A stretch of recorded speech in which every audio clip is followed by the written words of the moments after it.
Will Netanyahu bring down Biden? In the way that Netanyahu is orchestrating his military campaign in Gaza, are those things going to cause Biden to lose? And I think we've answered this question over and over. And then it goes on and says the U.S. president needs to take back U.S. policy from the Israeli lobby and should stop backing Israel's extreme and utterly illegal policies. Now, this is an article from Common Dream, but it is written by pretty base guy Jeffrey Sachs. Again, this is Jeffrey Sachs. He wrote this yesterday. It came out in Common Dream. The cabinet of Israel's Prime Minister Bibi Netanyahu is filled with religious extremists who believe that Israel's brutality in Gaza is at God's command.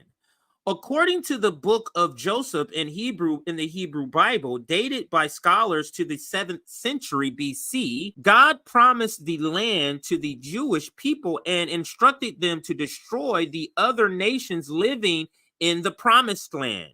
This text is used by extreme nationalists in Israel today, including by many of the 700,000 or so Israeli settlers living in occupied Palestine land in violation of international law.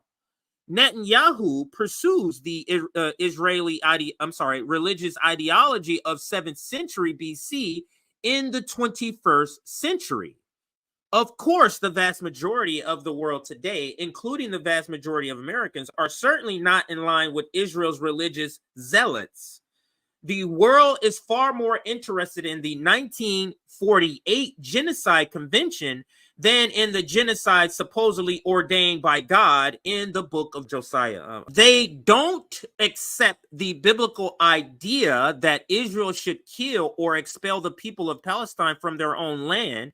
The two-state solution is the declared policy of the world community as enshrined by the UN Security Council and the U.S. government. President Joe Biden is therefore caught between the powerful Israel lobby and the opinion of American voters and of the world community.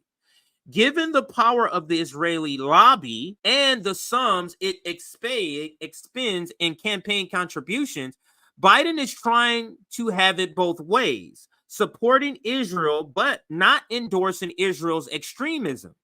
Biden and Secretary of State Anthony Blinken hope to entice the Arab countries into yet another open-ended peace process with the two-state solution as the destined goal that is never reached. Israeli hardliners would, of course, block every step of the way. Biden knows all of this, but wants the fig leaf of a peace process. Biden also hoped until recently that Saudi Arabia could be lured into normalizing relationships with Israel in return for F-35 fighter jets, access to nuclear technology, and a vague commitment to a eventual two-state solution someday, somehow. The Saudis will have none of it.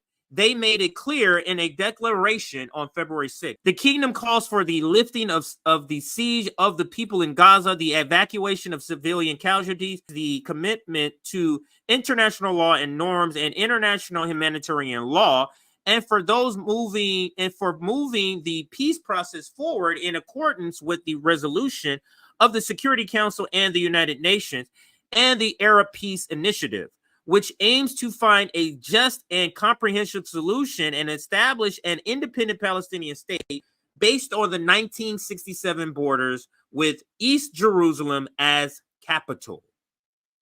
Domestically, Biden confronts AIPAC, the lead organization of Israel lobby. AIPAC's long-running success is to turn millions of dollars of campaign contributions into billions of dollars of U.S. aid to Israel, an amazing high return. Currently, AIPAC aims to turn around $100 million of campaign funding for the November election into a $16 billion supplemental aid package for Israel. So that's all I'll read from this. It's a pretty good article. It's pretty detailed, written by Jeffrey Sachs. If you want to go check it out, it's over at Common Drain. You see the title. Check it out.